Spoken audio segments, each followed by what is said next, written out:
Listo, estamos en vivo para Visual Anarquia, Facebook Live. Hola, ¿cómo están? Bueno, hoy 16 de octubre del 2020 tenemos como invitado al profesor Juan Eladio. Mucho gusto, profe. Saludos. ¿Cómo están? ¿Cómo han pasado? Me encanta estar aquí con ustedes. Realmente, como diría el gran cantautor, y hago referencia al cantautor, no al ciudadano Diomedes Díaz, me es placentero tener al frente a tan distinguidas personas. Y estoy dispuesto aquí a responder sus interrogantes y sus preguntas y de pronto a no complacerlos, pero sí a debatir con ustedes.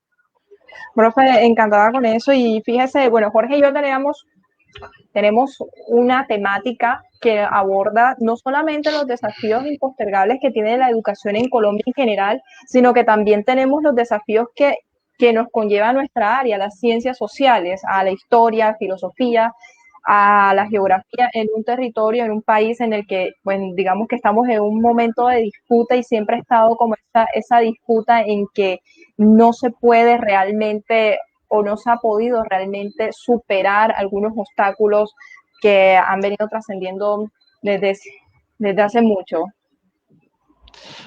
Bueno, como les decía, estoy dispuesto a escuchar sus interrogantes, sus inquietudes, lo que les pueda responder con todo el gusto del mundo lo haré, lo que no también, es decir, uno en esto tiene que ser totalmente transparente, uno no es una biblioteca ambulante sobre el cual pueda dar respuesta a muchas cosas, pero estoy dispuesto a dialogar y a entablar una conversación con todos los que quieran participar en este proceso. Bueno, profe, muchísimas gracias. Bueno, vamos a empezar como a desmenuzar un poquito el tema a nuestro público y tiene que ver con lo siguiente. Como el título lo indica, son los retos, los desafíos que se tiene en la educación en Colombia y estos desafíos engloban digamos, varios tópicos. El primero sería la financiación, ¿cierto? Es un tema de no acabar, es un tema en el que aún nosotros no nos estamos preocupando incluso por los problemas de hoy en día actuales, sino lo que se visualiza en unos años, que también es importantísimo. Segundo, la tecnología. Tercero, también nos estamos encontrando con la infraestructura. Y cuarto, que es fundamental y se agarra de un poquito de los tres anteriores, que tiene que ver, o lo que nos ha mostrado, por lo menos en esta última, en esta coyuntura, la pandemia del COVID. Es decir, la cuarentena nos mostró a nosotros qué tanto había en atraso y qué tanto hay por superar incluso después de esta cuarentena, en esto que se llama el COVID, como diría por allí. Entonces, dentro de este contexto, es decir, dentro del proceso educativo en el que nosotros en Colombia no se ha hecho, bueno, hay muchas especulaciones frente a ello, por eso es grato su invitación para resolver como en cuanto a qué es lo que de verdad se debe proyectar el país, por lo menos en un futuro cercano y lejano, porque a veces pareciera que las políticas solo fueran para resolver unas inmediateces, pero no es para un proyecto a largo plazo y eso es, digamos que eso es lo que más se visualiza en educación en Colombia, no hay un proyecto, no ha habido un proyecto a largo plazo. Y eso nos lleva a nosotros a un atraso frente a la cuarta revolución industrial, por ejemplo, que en otros países, en Europa, ya están los estudiantes en los colegios avanzados en tecnología, ya los estudiantes en las universidades tienen otros grados, otros retos, y nosotros aún no hemos podido ni siquiera, y allí sí podría ser un poquito osada en decir, no hemos podido ni siquiera llegar a esa tercera revolución industrial tecnológica dentro de nuestras aulas de clase en una mayoría total. Entonces, bueno, profe, Jorge y yo le damos la bienvenida y como para ir entrando en materia del problema, ¿cuáles son los problemas socioculturales que primero se tienen con la educación pública básica en el país? Porque también estaría el otro fragmento que es hablar de la universidad, pero eso sería como para dejarlo en otro momento. ¿Cómo se está hablando de la educación básica escolar en Colombia? Reitero mis agradecimientos, Jorge y Tatiana, por la invitación y el poder compartir con ustedes. A ver, miren, aquí se ha venido hablando de la educación post pandemia y yo creo que lo que el COVID evidenció fueron unos problemas de orden estructurales de nuestra sociedad, y específicamente en el sector salud y en el sector educación. Y yo me voy a detener en el sector educación. Ya me voy a detener porque es parte de la especialidad mía, es la especialidad mía. Y entonces, lo que evidenció el COVID fue primero que no había una democratización de las tecnologías. Ya en el año 2002, cuando yo hacía mi tesis de grado de mi segundo pregrado en Derecho, yo decía que para que se dé una verdadera democracia y se dé un proceso de libertad en medio de un mundo globalizado, lo primero que teníamos que empezar era a democratizar la tecnología. Y ese proceso de democratización de la tecnología no se ha dado. Lo que deja evidente el COVID es que muchos de nuestros niños y niñas no tienen acceso a los medios tecnológicos, ¿ya? A los medios tecnológicos. Eso es un primer elemento que hay que tener en cuenta, puesto que si no hay ese proceso de democratización tecnológica, nuestros estudiantes de estrato 1, de estrato 2, quedan al margen de ese proceso educativo, como primer elemento. Como segundo elemento, tenemos un currículo que piensa más en el proceso de estandarización, de obtener unos resultados en pruebas estandarizadas, que pensar en un proceso de formación, pensar en formar seres que realmente desarrollen operaciones mentales, capaces de aprender a aprender. Y entonces, frente a esta situación, lo queda evidenciado eso.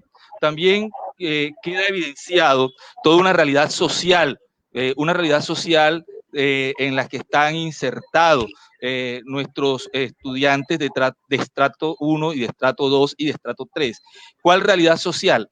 Y es que muchos de sus padres no tienen con qué pagar y sostener una conectividad, y tienen el dilema de o pagan la conectividad o satisfacen sus necesidades básicas. Eso lo hemos visto en nuestras instituciones, ¿ya? Entonces, lo que el COVID ha mostrado y ha evidenciado es unos problemas estructurales muy de fondo. De igual manera, evidenció la falta de una financiación en educación que esté acorde a las necesidades de nuestro sistema educativo. Les coloco un ejemplo. La Ley 115 de 1994, en su artículo 18, estableció que todas las instituciones educativas del país debían tener mínimamente 3 años de preescolar. 3 años de preescolar. Las instituciones educativas públicas, 3 años de preescolar. Hoy encontramos que si acaso tienen un solo año de preescolar. Eso no es un problema del COVID, es un problema estructural, producto de la falta de unos recursos que lleven a desarrollar esa normatividad. De igual forma, esa misma Ley General de Educación de 1994 establecía la jornada única para todas las instituciones públicas, y le daba un plazo a los gobiernos de 5 años para que desarrollasen esa jornada única. Hoy todavía estamos a la espera del desarrollo de esa jornada única, y muchos de nuestros gobernantes toman ese elemento legal establecido en 1994 como una gran bandera de gobierno, cuando lo que le correspondía a los gobiernos subsiguientes a la ley era desarrollar esa jornada única. Y entonces los recursos que se están destinando para la educación no están siendo lo suficientes para poder desarrollar esas políticas que se establecieron ya por norma. Entonces, fíjense que hay unos problemas de orden estructural que no corresponden a lo que el COVID lo que hizo fue evidenciar una realidad en la cual estamos insertados. Miren, nosotros, Tatiana decía que cómo llegamos a la cuarta revolución tecnológica y nos comparaba con otros países, pero yo les voy a dar unos datos en relación al costo de la canasta, en relación a lo que invierte el Estado colombiano por estudiante y lo que invierten otros países. Por ejemplo, el caso de Brasil invierte $1.340 anuales por niño. Argentina invierte $1.631 anuales por niño. Colombia invierte $754 anuales por niño. Los países de la OCDE, como el caso de Canadá, Finlandia, Corea, invierten entre $6.500 y $7.500 anuales por niño. Ya ustedes pueden darse cuenta por dónde está la diferencia. La diferencia es qué tan real es ese discurso que la educación es fundamental para estos gobiernos que nos han venido, valga la redundancia, gobernando en los últimos años. Esas cifras son bastante dicientes y nos muestran entonces que nosotros con ese presupuesto vamos a competir con países como el caso de Canadá, Finlandia, Corea, cuando nos comparan con ellos, pero que desde el punto de vista presupuestal sus recursos los duplican, los triplican en relación a lo que se invierte por niño en educación en Colombia. Profesor Juan, digamos que con la cuestión de la pandemia y dejó entredicho y dejó al descubierto muchas falencias. Esas falencias, como usted está mencionando, no son de ahora. Tienen una línea tanto histórica o de antecedentes para llegar a esta crisis, para el acceso a la educación. Ejemplo, la OCDE da unas estadísticas de que entre 22 y 64 años, entre los 22 y 64 años, hay muy pocos, solo el 22% tiene un título universitario. Está muy por debajo de la media, que es 38% a nivel latinoamericano. Y es que esto no sucede solamente en Colombia, sino a nivel general en Latinoamérica. ¿Ya? Y muchos de esos, según las estadísticas, y entre los 5 y los 14 años, solo el 87% no tiene acceso, solo el 87% no tiene acceso a una matrícula entre los 8 y 14 años. Entonces tiene una falencia, una línea histórica, unas falencias que tiene la educación en Colombia muy grande, sobre todo porque el Estado, y esto lo vamos a mencionar con nombre propio, el Estado, el gobierno, no está respetando los acuerdos a nivel de presupuesto para la educación pública. Y la universidad privada tiene unos costos altísimos, o las escuelas privadas. Entonces, tenemos solo un 33% de mujeres se gradúa de secundaria y solo un 27% de hombres se gradúa de secundaria cuando debe ser mayor. De 100 estudiantes, 56, de 100 colombianos, 56 no tienen acceso a la educación. Y esos son datos exactos de la OCDE. Podemos ver que ya eso no es un problema de lo que evidencia la pandemia, sino que de una línea histórica de gobierno presidencialistas que no han tenido, claro, lógicamente, como dijo alguna vez Ernesto Che Guevara, un pueblo que no es educado, pues es fácil de utilizar o manipular, haciendo mención, nada más por mencionar. Entonces, quería mencionar eso sobre la situación de la educación en Colombia, no solo pública, sino privada, ambas. A ver, Jorge, mira, yo creo que para poder entender de dónde vienen los cambios, de dónde vienen toda esta problemática desde el punto de vista estructural, debemos contextualizar. Porque si no hacemos un proceso de contextualización histórica, como bien lo planteabas tú, vamos a creer que es un problema de ahora. La Constitución de 1991, en su artículo 67, estableció que la educación es un derecho de la persona y un servicio público. Eso lo estableció la Constitución de 1991 en su artículo 67. Y estableció de manera taxativa cómo se tenía que financiar la educación en Colombia, en su artículo 356 y su artículo 357. ¿Ya? En esos artículos 356, 357 se establece cómo se debían distribuir los recursos y cuáles eran las competencias, ¿ya? Y allí, en ese artículo 356, se creó algo que se llamó el situado fiscal, ¿ya? Ese situado fiscal amarraba el presupuesto de educación y salud a algo que se llama a los ingresos corrientes de la nación. Es decir, el conjunto de impuestos de impuestos que entran al Estado colombiano. Y ese situado fiscal establecía que debía darse un proceso de incorporación presupuestal de esos ingresos corrientes de la nación en 1994 de un 23%. Eso era entre 1995 a 1996. Era del 23%. Del 1996 hacia adelante era del 23.5% sobre los ingresos corrientes de la nación. Y a partir de 1997 se consideraba que tenía que ir del 24.5%. Eso estaba, el presupuesto de la educación estaba amarrado a esos ingresos. Nosotros sabemos, y ustedes lo deben saber como historiadores y todos los compañeros que están acá, que a finales de los años 90 se dio una crisis económica.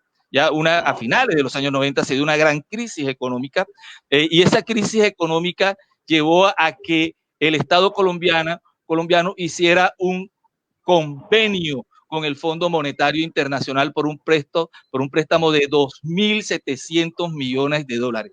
Y el Fondo Monetario Internacional sujetó ese préstamo a un cambio en ese modelo de financiación de la educación, porque partió de un hecho de que se habían tomado el Estado se había hecho muchos compromisos de orden social, ¿ya? Muchos compromisos de orden social, y entonces colocó como cortapisa, o colocó como condicionamiento mejor para que hacer ese préstamo, que se hiciera una reforma a esos artículos 356 y artículo 357. Y fue así como en el año 2001, si la memoria no me falla, se modifica ese artículo 356 y 357. Y ese artículo, y se crea lo que hoy tenemos, el Sistema General de Participaciones. Ese Sistema General de Participaciones cambió la fórmula, modificó la fórmula. Ya la fórmula no estaba amarrado a los ingresos corrientes de la nación, sino a la inflación, ya a la inflación causada, más unos puntos. Los expertos economistas dicen que a partir de ese momento se empezó a dar un desbalance en el presupuesto de la educación. Y ese desbalance se ve expresado en lo siguiente. Por ejemplo, se dice que entre el 2002 y el 2008 se dejaron de recibir 16.9 billones de pesos, que al 2016 ya se habían dejado de recibir 130 billones de pesos. Es decir, que encontramos que el cambio que se hizo, si bien generó una estabilización en el presupuesto, lo fue generando una deficiencia en el presupuesto de la educación. Por ejemplo, estudios realizados en Bogotá, por ejemplo, nos dicen que la canasta educativa, esa canasta educativa que tiene que ver con todos los aspectos que tiene la educación, lo que es cobertura, funcionamiento, todo, estaba alrededor de 1.32 billones de pesos, ¿ya? Y que ese 1.32 billones de pesos que costaba la canasta, Bogotá en ese año, entre los años 2015, 2016, recibió apenas 860.000 millones de pesos. Fíjense el desbalance que hay. Entonces, ese desbalance es el que venimos teniendo a cuesta. Y máxime cuando se ha apostado más a la cobertura que a la calidad de la educación. ¿Ya? Profe, y es allí donde yo iba a hacerle una pregunta frente a eso, y es que, para devolver un poco, cuando usted estaba hablando del proceso de apertura neoliberal en los 90 en Colombia, sobre todo después de la crisis, nosotros podríamos entender también, o más o menos cómo se podría entender, cómo cambia el modelo pedagógico o las inclinaciones del proyecto pedagógico o educativo curricular en los colegios acá en Colombia, porque también se ve incluso una tecnocratización en todos los aspectos, incluso en las universidades también se cambia la visión o misión que se tiene que tener. Entonces, ¿cómo afectó eso allí en la parte curricular a los colegios y a la educación superior también? Tatiana, Jorge, me encantan que preguntemos por lo pedagógico y que preguntemos por lo didáctico, porque lo pedagógico es el saber fundante de los maestros y realmente lo pedagógico es lo que está lamentablemente ausente en el discurso político de la educación. Y no hay nada más político que lo pedagógico, porque lo pedagógico es la reflexión sobre el sentido de la educación. Y cuando Tatiana pregunta con relación a lo curricular, está planteándonos cuál es ese sentido de la educación que se debe tener. Y entonces, como bien lo plantea Tatiana, yo me regreso y vuelvo a la historia y me regreso un poco a ese artículo 67 de la Constitución Política que dice cuáles son los principios de la educación en Colombia y cuál es ese tipo de hombre y de mujer que pensó el constituyente. ¿Ya? Que pensó en el constituyente. Y ese constituyente pensó en un ciudadano democrático, pluralista, ¿ya? Enmarcado en un Estado social de derecho, ¿ya? Y esos principios de la educación se desarrollan en el artículo 5 de la Ley General de Educación, ¿ya? Donde se establecen cuáles son los fines de la educación. Es decir, y allí nos hablan de la formación de un hombre integral. Si vemos los 15 fines de la educación que están allí planteados, nos hablan de una formación integral. Pero lamentablemente, como diría un gran pedagogo de la teoría crítica, dice, una cosa es lo que se dice que se debe hacer y otra cosa es lo que se evalúa. ¿Ya? Y entonces, a partir de los años 90, con la implementación de ese modelo neoliberal y con toda la influencia de esos organismos multilaterales, como la OCDE fundamentalmente, se empezó a pensar más en la formación de un ser humano para el trabajo que para una formación integral que llevara el desarrollo de todas las dimensiones del ser humano. Y lamentablemente entonces eso ha llevado a un proceso de estandarización del currículo, ¿ya? Un proceso de estandarización donde se cree que todo el mundo piensa igual, donde se cree que todo el mundo tiene las mismas inteligencias, donde se cree que los procesos de enseñanza tienen que darse de manera homogenizada, donde se cree que todo el mundo aprende de la misma manera. Y entonces hoy estamos diciendo, mire, no todo el mundo aprende de la misma manera, no todo el mundo desarrolla las mismas dimensiones. Y entonces en ese orden de ideas, ese proceso de estandarización ha llevado a que los maestros seamos más unos operarios del currículo que unos intelectuales de la educación, de la pedagogía y del currículo. Jorge, ¿quieres preguntar algo?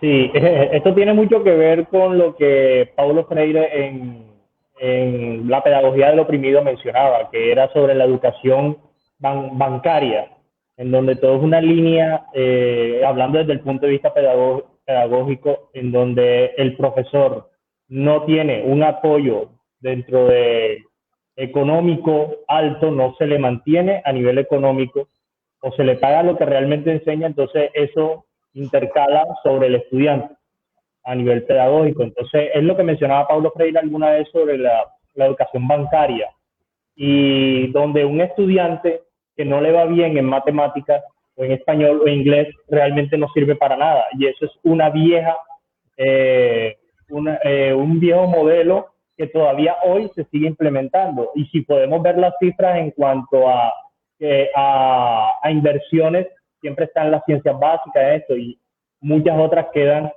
en nada. Ejemplo, si un niño es bueno en recreación y deporte, no hay un gran apoyo. Quería mencionar eso.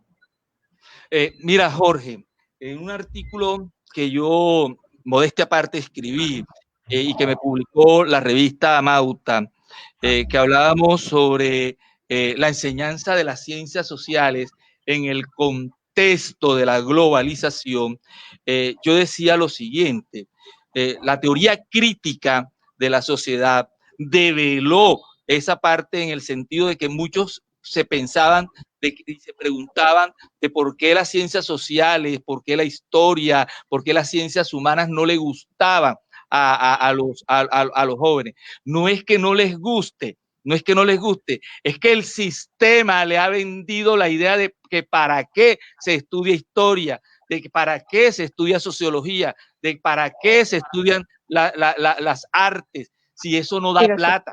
Ya, si eso no da plata, si eso lo que genera es conciencia histórica y conciencia social. Entonces, entonces, frente a esa mirada, la teoría crítica dice, es que es un problema de orden político, es un problema de orden político y del sistema, porque si algo nos enseñó el maestro Paulo Freire y si algo nos enseñó la teoría crítica es que los fines de la educación no son neutros, los fines de la educación responden a unas relaciones de poder, ya a unas relaciones de poder de quienes son los que lo imponen, ya que imponen esas relaciones de poder. Y la construcción del currículo es una lucha de poder. Ya es una lucha de poder porque cuando tú dices a esta asignatura le coloco tantas horas y a esta otra asignatura le coloco estas otras horas, ¿bajo qué criterio lo estás haciendo? Bajo un criterio de considerar que una es más fuerte que la otra. Y hoy las neurociencias cognitivas, permítanme que me meta con las neurociencias cognitivas, está planteándonos algunas cosas bien interesantes y nos está diciendo, mire, es que el ser humano es un ser que ese proceso de aprendizaje pasa por el cerebro y ese cerebro es un cerebro de orden biológico y de orden cultural, ya de orden biológico y de orden cultural y que se va transformando, lo que se llama la plasticidad cerebral, se va transformando en la medida en que tiene unos ambientes agradables y esos ambientes agradables pasan por actividades como esta, la música, pasa por las artes, pasa por la educación física, pasa por el amor que se exprese por parte del profesor, por parte de sus padres, el cariño, etcétera. Y entonces, ¿qué hacen las escuelas y qué hace el currículo? Lo primero que se hace en las escuelas cuando vienen las pruebas, estas saberes, es sacar las artes del currículo, sacar la educación física para dar más matemáticas, para dar más física, pero porque las escuelas tienen una espada de Damocles encima y es que tienen que dar resultados, porque lamentablemente la calidad de la educación se está viendo simplemente bajo ese indicador resultados, pruebas, IFES. Lamentablemente hoy las teorías emergentes sobre educación nos están planteando unas cosas, pero el currículo nuestro va por otro lado totalmente diferente. Y entonces es un currículo instrumentalizado, estandarizado, y los maestros lamentablemente hemos caído en ese juego. Y hemos caído en ese juego porque estamos creyendo que la única función nuestra como maestro es la operacionalización de un currículo que muchas veces no, que es definido por fuera del contexto de la escuela, ya por fuera de los contextos de la escuela, que no está contextualizado, que no está respondiendo a los intereses de nuestros jóvenes, que no está respondiendo a los intereses locales, regionales y nacionales, sino que están respondiendo a unos intereses de unas relaciones de poder internacional que quiere una mano de obra barata y que esa mano de obra se produce en estos contextos. Y entonces nosotros, profe, los maestros tenemos una... Dime, Tatiana. No, es que no pensé que ya había terminado el proceso de la idea. No, y que quería terminar diciendo lo siguiente. Los maestros lamentablemente creemos que nuestra función única y exclusivamente está en función de dictar unas clases a partir de unos estándares que se nos establece y de unos DBA que se nos colocan por fuera de un sistema, por fuera del contexto de un sistema educativo, y no estamos pensando la educación, no nos estamos convirtiendo en eso que planteaba Paulo Freire, en eso que plantea la teoría crítica, en intelectuales orgánicos de la pedagogía y de la cultura. Tienes razón, profe, y fíjese, hay como tres ítems que usted tocó y que, bueno, ha dicho cosas que hay que como resumirlas allí, y voy a hacer como un hilo conductor con uno de los terceros principios que usted dijo, y era que tenía que ver con lo que está terminando ahora, que son las pruebas estandarizadas, que lo dijo como de tercer lugar.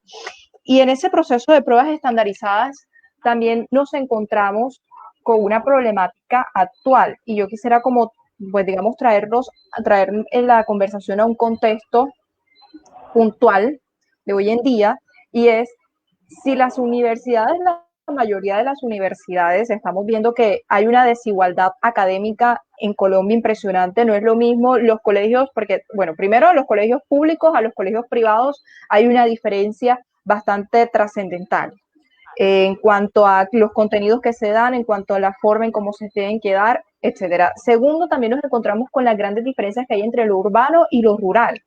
Entonces, a mí me llega aquí, como para problematizar lo de hoy en día, es el hecho de que si la gran mayoría de las universidades, incluso la nacional, va a poner como referente de entrada a ella las pruebas ICFES y este proceso de cuarentena, la gran mayoría de colegios, que no está bien, no voy a decir que esté bien, no ha tenido la capacitación de ese pre-ICFES o ICFES o como se le quiera llamar, porque incluso no han terminado ni siquiera el currículo que se estaba dado para 11, en muchos casos, muchos estudiantes no han dado clases.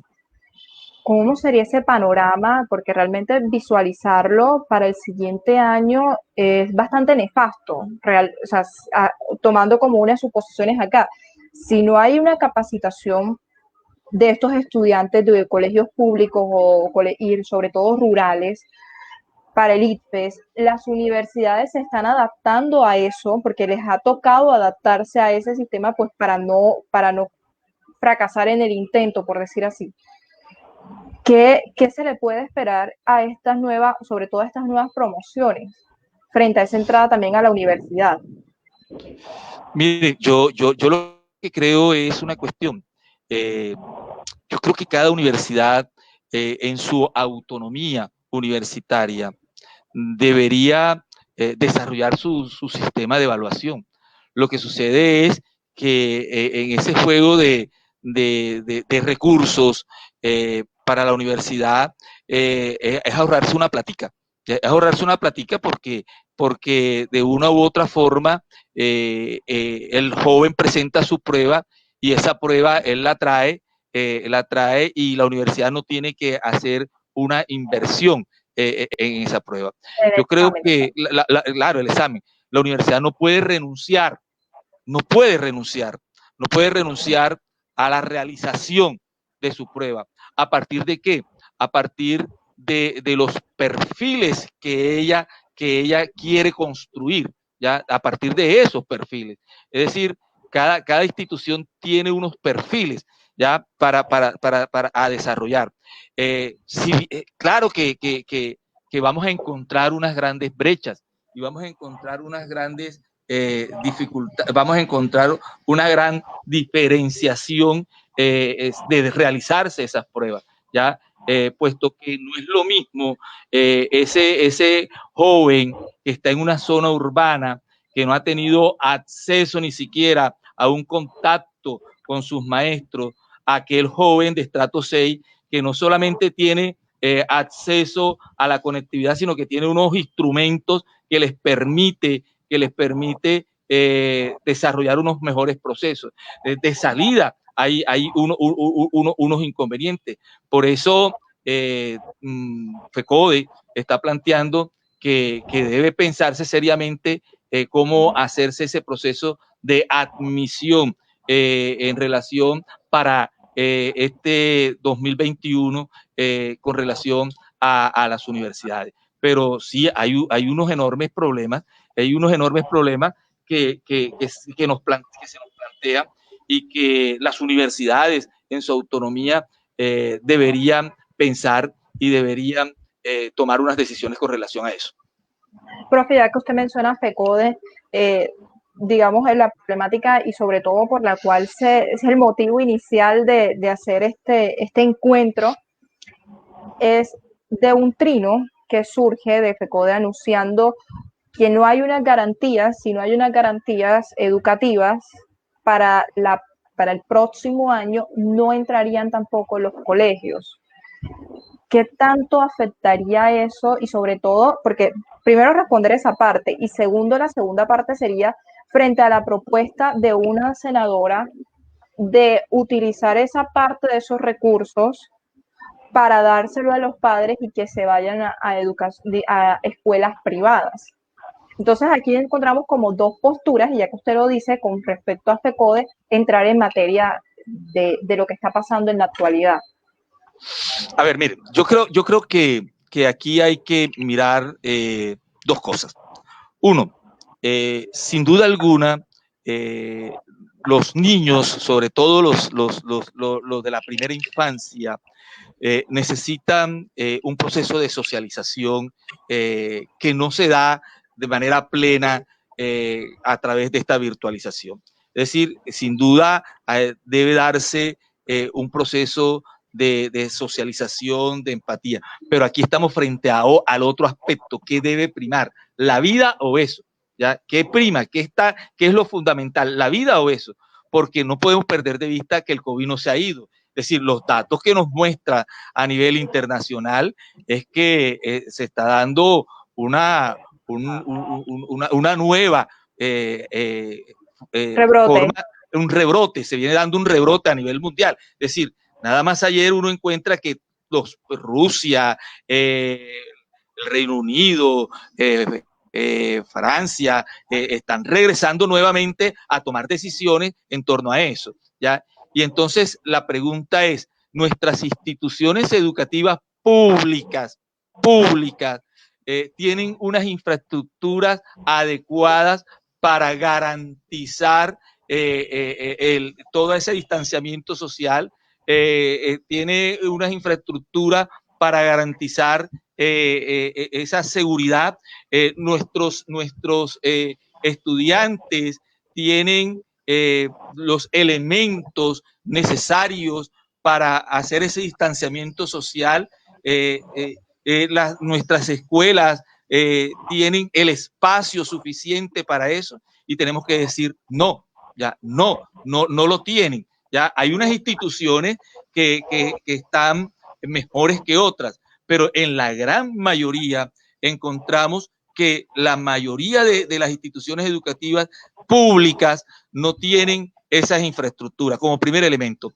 Como segundo elemento, hay un gran número de profesores que están por encima de los 60 años, y que eso también es una realidad, ya es una realidad que realmente conlleva a tener todas las precauciones del caso. Y tercero, los niños y la comunidad educativa no puede convertirse en un elemento para generar la falsa imagen de que estamos frente a una situación de normalidad. Porque es que, a mi modo de ver, mientras las escuelas no ingresen al proceso de presencialidad, esa normalidad que quiere hacer ver el gobierno no va a existir. No va a existir, porque la normalidad se da cuando los niños y las niñas, los adolescentes, lleguen a las escuelas. Y entonces, en el fondo lo que se quiere es mostrar una normalidad que no es real, ¿ya? Y entonces FECODE allí tiene toda la razón. Es decir, tiene la razón en que no se puede someter y colocar en riesgo las vidas de nuestros niños, las vidas de nuestros adolescentes para mostrar una normalidad que no existe y que el COVID está ahí. Entonces, mientras que nuestras escuelas no estén lo suficientemente condicionadas para poder regresar a clase, realmente no se puede someter a nuestros estudiantes a un riesgo que realmente es evidente. Profesor, ya que usted mencionó hace algún momento y es relacionado con toda esta conversación alrededor de la educación y la pedagogía, el desafío de Colombia a nivel tecnológico y la aplicación de los TIC. Usted lo había mencionado al comienzo sobre las herramientas tecnológicas o el avance tecnológico. La romantización, porque una romantización por medio de los medios, por las noticias, de toda la romantización de la pobreza y de aquellas zonas rurales donde no tienen acceso a todas estas herramientas tecnológicas, sobre todo para la virtualidad. ¿Qué desafíos presenta Colombia para eso? Ya, sabiendo que en una noticia hace poco, y esto lo habíamos mencionado en un programa anterior, cuando unos niños hicieron su propia, con un cascarón viejo de computador y hicieron su propio computador con una tabla y las noticias ¡ay, qué lindo, qué bello, qué hermoso! Me pareció una falta de respeto o sea, atacando a la educación, porque es un ataque a la educación. Eso no debe ser así, no se debe permitir. ¿Qué desafío nos presenta la educación? Con la implementación de los TIC y de la tecnología. Perfecto, Jorge. Yo decía que en el 2012, en mi tesis, yo escribía, y lo voy a leer. Se escucha bajito, profesor. Lo voy a leer textualmente. Ya en el 2002 escribía lo siguiente, dice: hay un discurso tan entusiasta con las oportunidades de la cibercomunicación que llega a ser complaciente, sin advertir o soslayando la falta de condiciones suficientes para que esta sea una realidad en todas las naciones y no de unas cuantos, o de las élites en cada una de ellas. Para promover, proteger y preservar la democracia y la libertad, debemos considerar el avance tecnológico como parte integral del desarrollo de las naciones. Las nuevas tecnologías no deberían ser usadas para conquistar el mundo, sino para beneficio de sus habitantes. La nueva sociedad de la información debería ser concebida en términos de la que pudiera denominar como ecología cultural, supeditando las exigencias de una nación en particular o de un área de especialización. Así como los seres humanos se consideran a sí mismos como parte de un ambiente global en términos biológicos, también debe considerarse como parte de un ambiente global en términos de cultura de la información. ¿Qué queremos decir allí en eso? Queremos decir, mire, es que lo primero que debemos generar es todo un escenario cultural, pero todo un proceso de inclusión.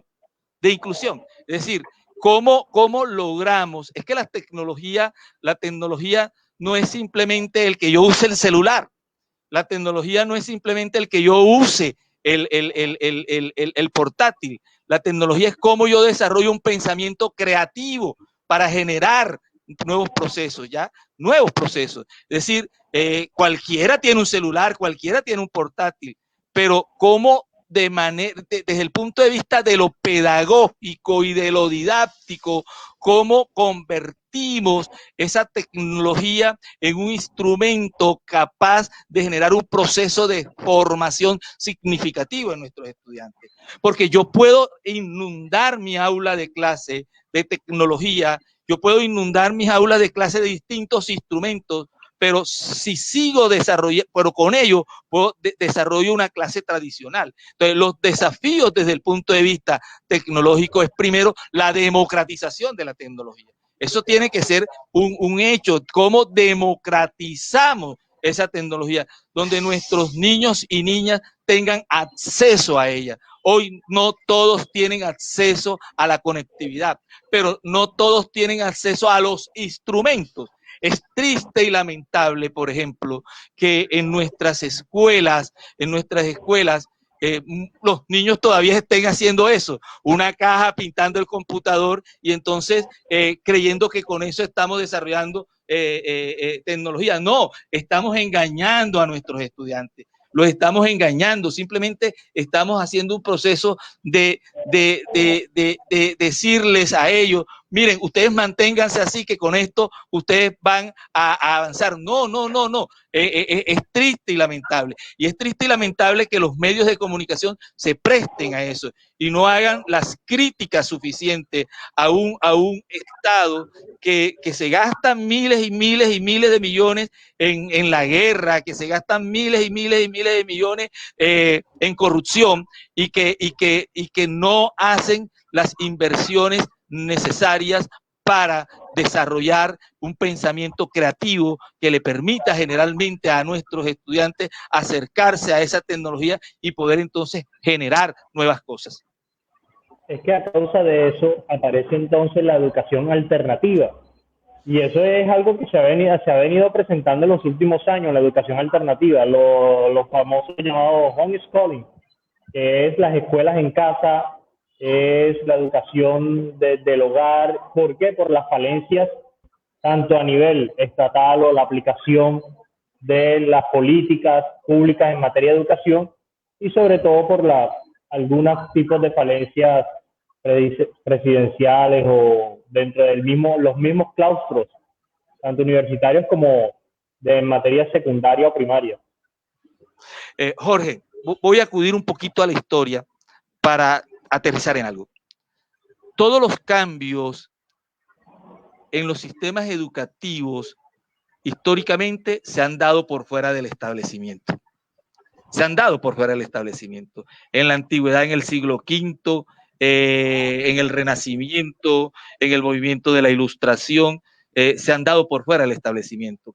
Y se han dado por hombres y mujeres que se han dado a la tarea de pensar la educación de manera distinta a la que establece las relaciones de poder, ¿ya? Si nosotros los maestros no nos damos a la tarea de pensar la educación de manera diferente, una educación donde hay una armonía entre lo humano y lo tecnológico, donde haya un proceso de formación integral y empecemos a combatir esa mirada instrumental de la educación. Si no somos capaces nosotros de desafiar el sistema a partir de propuestas innovadoras, más nadie lo va a hacer. ¿Ya? Más nadie lo va a hacer. Somos nosotros los maestros quienes tenemos que iniciar ese proceso de cambio y de innovación. Y ese proceso de cambio y de innovación se da en la medida en que interroguemos el espacio educativo en que nos movemos, en la manera en que generemos procesos de investigación al interior de esos espacios y que seamos capaces de problematizar nuestras prácticas educativas.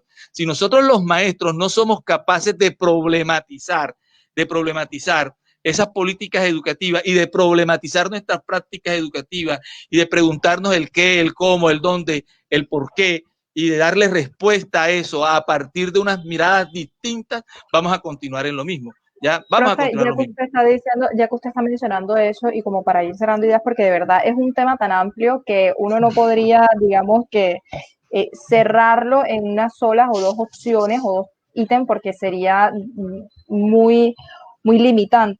Pero ya que usted está mencionando a los profesores, a mí me surge esta duda y es la siguiente. Primero, en el contexto colombiano estamos viendo que gran parte de los profesores, digamos, quien se está ganando las plazas, no son ni siquiera los docentes. Digamos que los que son profesores de formación como tal, licenciados. Eso podría llevarnos a nosotros a otros interrogantes, sobre todo otra problemática que tiene el modelo de educación en Colombia. Y segundo, ya que usted está mencionando también la tecnología, ¿cómo también exigirle pronto a los profesores que sean los encargados de educar a los niños frente a estas nuevas herramientas cuando tampoco ellos se les ha formado desde la universidad para eso?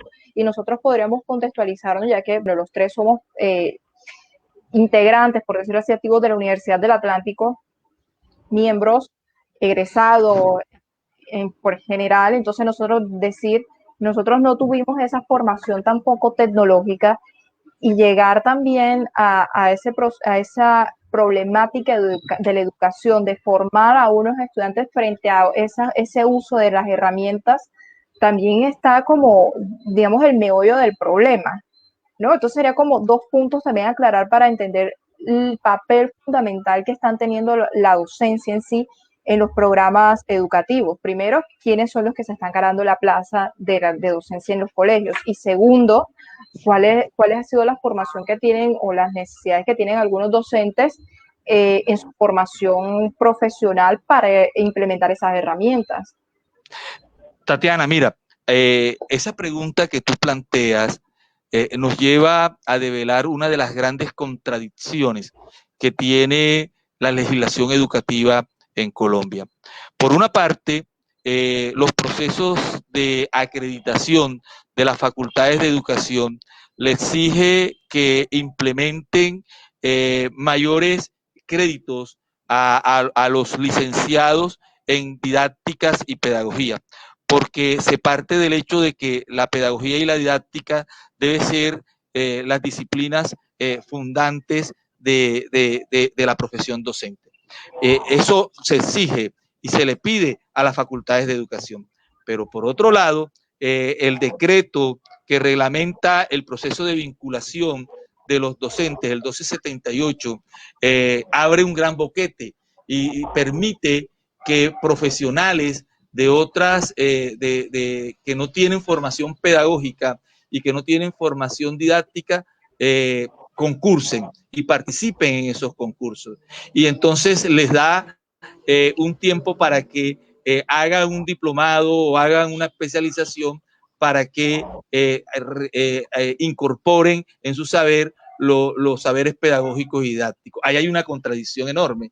Es decir, hay una contradicción enorme por supuesto que si un profesional de un área distinta quiere participar, lo primero que debería hacerse es formarse, fórmese, le damos el espacio para que se forme y luego concurse. Pero no, lo hacen al revés. Entonces, mientras que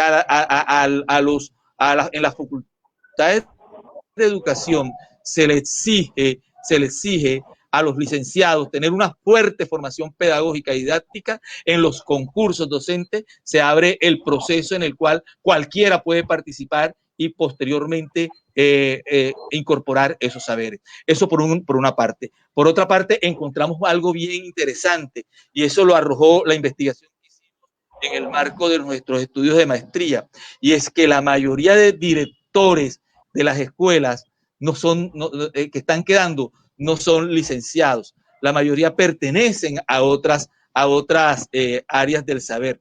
La pregunta que nos hacíamos en ese momento es, ¿qué es lo que está llevando a que nuestros licenciados no quieran ser directores, no quieran hacer parte del direccionamiento de las escuelas?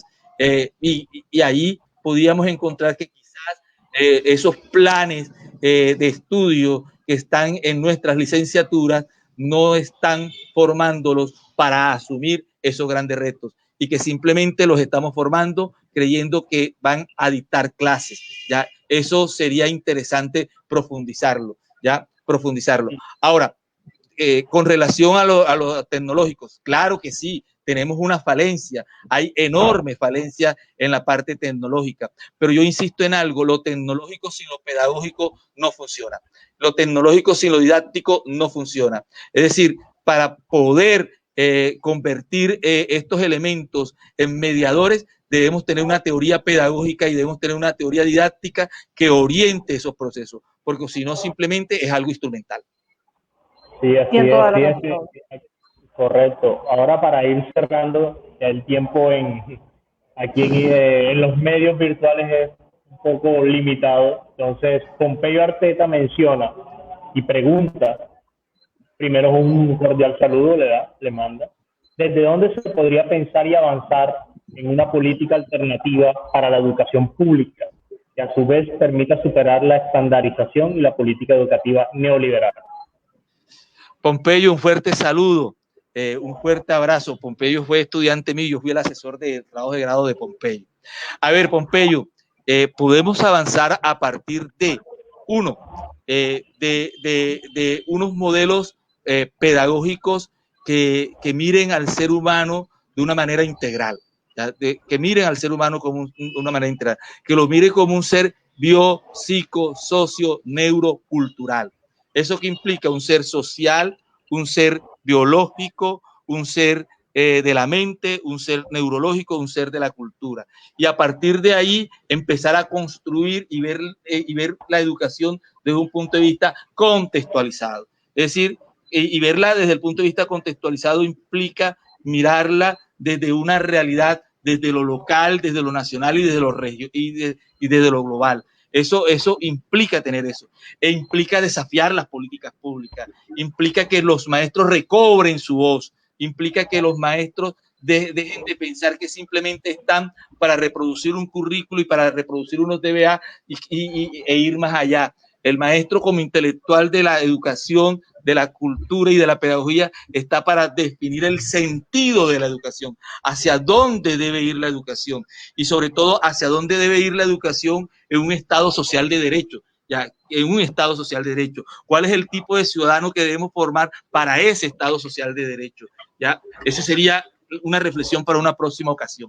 Pero ojo, aquí lo fundamental es que los maestros recobren su voz y empiecen a generar propuestas desde el escenario educativo donde desarrollan su quehacer docente.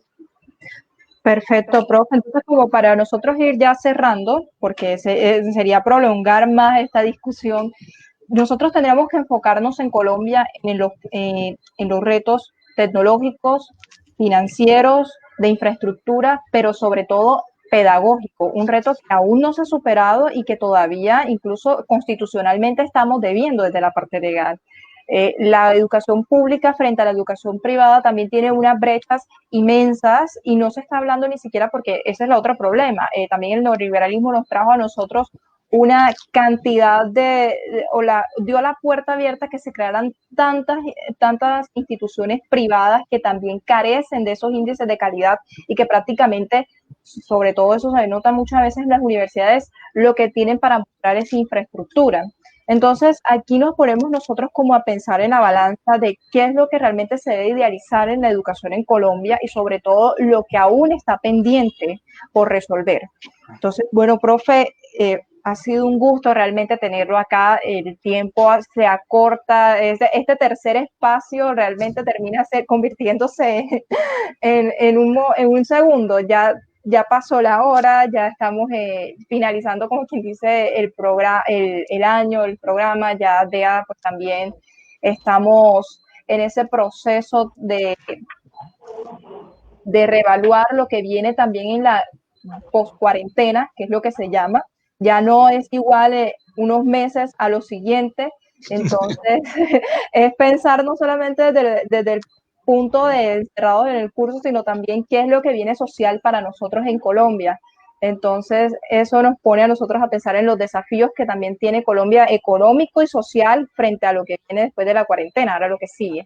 Entonces, Jorge, profe, no sé si tiene algo que decir para finalizar. No, yo simplemente agradecerle a Jorge, a Tatiana, a la Asociación de Historiadores del Atlántico su invitación. Realmente para mí es un placer el poder estar aquí y sobre todo ver gente joven pensando la educación. Es fundamental pensarla, pero también es fundamental dar a conocer nuestras voces y es fundamental también meternos en los escenarios donde se definen las políticas públicas, porque es ahí donde tenemos que estar, porque mientras otros terminen definiendo el sentido de la educación, lo van a definir a partir de sus miradas.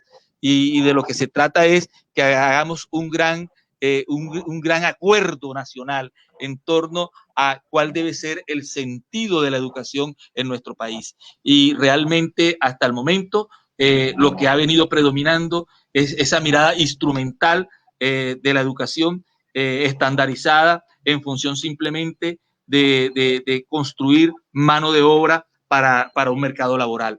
Y realmente de lo que se trata es de cómo contextualizamos nuestra educación que dé respuesta a los grandes problemas locales, regionales y nacionales y globales que estamos vivenciando. Bueno, profesor. Hasta luego, muchas gracias. Muy bien. A todos los que estuvieron conectados. Un fuerte abrazo a todos. En las redes, igual, un fuerte abrazo, profesor. Tatiana, si tienen alguna cuestión escrita y sacan algunas conclusiones, me la hacen llegar, por favor. Con muchísimo gusto, profe. Bueno, de verdad ha sido un placer tenerlo acá. Bueno, un fuerte abrazo y muchas gracias. Que pasen un feliz día. Listo. Listo, profe.